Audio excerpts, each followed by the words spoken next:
મોટા સમાચાર રાજકોટથી મળી રહ્યા છે। રાજકોટમાં ઓવરબ્રિજને લઈ અને વિરોધ કરવામાં આવ્યો છે। વેરાવળ ગ્રામજનોનો કલેક્ટર કચેરી ખાતે વિરોધ પ્રદર્શન, જેમાં શાપર વેરાવળ પાસેનો ઓવરબ્રિજ હટાવવાની માંગ ત્યાંના સ્થાનિક લોકો દ્વારા કરવામાં આવી રહી છે। ગ્રામજનોના નેશનલ હાઈવે ઓથોરિટી વિરુદ્ધ નારા લગાવવામાં આવી રહ્યા છે। ગ્રામજનો દ્વારા સૂત્રોચ્ચાર, પોસ્ટરો, બેનરો સાથે વિરોધ થઈ રહ્યો છે। 7 દિવસમાં બ્રિજની ડિઝાઇનમાં ફેરફાર કરવામાં આવે તેવી માંગ કરાઈ રહી છે। ગ્રામજનોને ઉપવાસ આંદોલન કરવાની ચીમકી પણ ઉચ્ચારવામાં આવી રહી છે। જો 7 દિવસની અંદર બ્રિજની ડિઝાઇનમાં કોઈ પણ પ્રકારે ફેરફાર કરવામાં નહીં આવે તો ગ્રામજનો ઉપવાસ પણ કરશે। તો બ્રિજની જે કામગીરી છે, બ્રિજની જે ડિઝાઇન છે રાજકોટની અંદર, તેને લઈ અને અત્યારે હવે સ્થાનિક લોકો અને ગ્રામજનો છે તે સરકારની સામે પડી રહ્યા છે અને તેમના દ્વારા આ જે બ્રિજ છે, ઓવરબ્રિજ, તેને હટાવવાની માંગ કરવામાં આવી રહી છે। વેરાવળ ગામ એકતા સમિતિ જે પોસ્ટરો સાથે અત્યારે વિરોધ નોંધાવી રહી છે અને તેમની સાથે અનેક જે ગ્રામજનો છે તેઓ પણ જોડાઈ ચૂક્યા છે અને આ બધાની એક જ વાતને લઈ અને માંગ છે કે જો તેમની માંગ નહીં સંતોષાય તો આમરણાંત ઉપવાસ કરાશે। રાજકોટ જેતપુર નેશનલ હાઈવે પર વેરાવળ ગામ પાસે જે ઓવરબ્રિજ બની રહ્યો છે તેને લઈને વેરાવળ ગામના લોકો છે તે મોટી સંખ્યામાં અત્યારે કલેક્ટર કચેરી ખાતે ભેગા થયા છે। વેરાવળ ગામની જે એકતા સમિતિ છે તેના દ્વારા વિરોધ કરવામાં આવ્યો છે, તેને લઈને વિરોધ છે। સાહેબ, 6 લેન જ્યારે હમણાં મંજૂર થયો ત્યારે એ ઓવરબ્રિજ નહોતો। હવે અચાનક 1 મહિનાની અંદર નેશનલ હાઈવે ઓથોરિટીના અધિકારીઓ મિલીભગત કે કોન્ટ્રાક્ટર જે હોય અમને ખબર નથી, પણ એમને ક્યાંક ને ક્યાંક આમાં ખટાવવા માટે થઈને કે એમનો લાભ કરવા માટે થઈને અમારી ઉપર એક 2 કિલોમીટરનો બ્રિજ તોપવામાં આવે છે।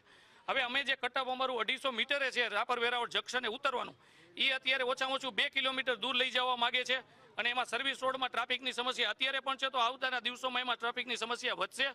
2 મહિનાથી અમે નેશનલ હાઈવે ઓથોરિટીને રજૂઆત કરીએ છીએ, કોઈ જવાબ નથી।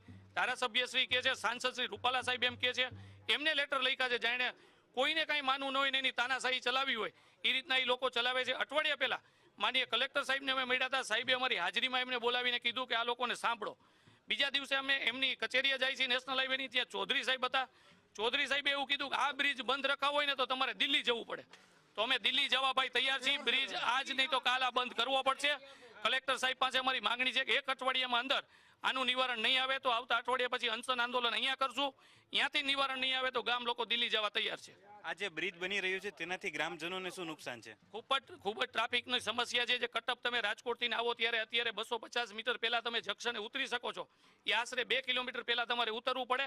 ટ્રાફિકની સમસ્યા દિવસે ને દિવસે ગામમાં વધતી જાય છે અને તકલીફ અમને રહેવાની છે। કાકા, માંગણી છે તે સ્વીકારવામાં નહીં આવે તો શું કરવામાં? તો અમે અનશનમાં ઉતરશું, આંદોલન કરીશું, દિલ્હી જવા તૈયાર છે। બાકી અમારો સાહેબના કલેક્ટર સાહેબને સાંભળવું જ પડશે।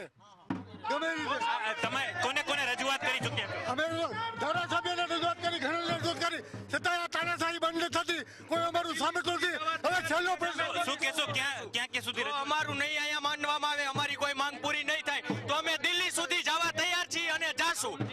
ચોક્કસ જે આ વેરાવળ પાસે ઓવરબ્રિજ બનાવવામાં આવી રહ્યો છે તેને લઈને ગ્રામજનો દ્વારા વિરોધ છે તે કરવામાં આવી રહ્યો છે। ધારાસભ્યો, સાંસદ સભ્યો અનેકને રજૂઆત કરવામાં આવી છે, પરંતુ રજૂઆત કોઈ સાંભળતું નથી। તેને લઈને અત્યારે કલેક્ટર કચેરી ખાતે જે વેરાવળ ગામના લોકો છે તે ઢોલ નગારા સાથે પહોંચ્યા છે પોતાનો વિરોધ નોંધાવવા માટે, અને આવનારા દિવસોમાં જો તેમની માંગણી સ્વીકારવામાં નહીં આવે તો કલેક્ટર કચેરીએ વિરોધ નોંધાવવામાં આવશે અને આખું ગામ છે તે અનશન ઉપર બેસશે। કેમેરામેન માધવ ભટ્ટ સાથે દિવ્યેશ જોશી, સંદેશ ન્યૂઝ, રાજકોટ।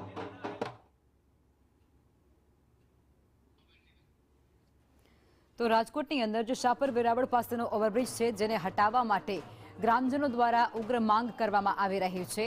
બેનરો અને પોસ્ટરો સાથે સૂત્રોચ્ચાર કરી અને આ તમામ જે વ્યક્તિઓ અત્યારે વિરોધ નોંધાવી રહ્યા છે। કલેક્ટરને તેઓ રજૂઆત પણ કરી ચૂક્યા છે અને ત્યારબાદ તેમને સંતોષકારક જવાબ નથી મળી રહ્યો તેવો તેમનો આક્ષેપ છે અને તેમને ઉપરથી એવું કહેવામાં આવી રહ્યું છે કે તેમને જો આ બ્રિજ હટાવવો હશે તો છેક દિલ્હીના ધક્કા ખાવા પડશે। સંવાદદાતા દિવ્યેશ જોશી અમારી સાથે લાઈવમાં જોડાઈ ચૂક્યા છે આ મુદ્દાને લઈ। અને દિવ્યેશ, જે પ્રમાણે વિરોધ થઈ રહ્યો છે, સંતોષકારક જવાબ આ વ્યક્તિઓને નથી મળી રહ્યો તેવું તેમનું કહેવું છે અને છેક દિલ્હીના ધક્કા ખાવા પડશે તેવું પણ કહેવાય રહ્યું છે, મુદ્દો શું?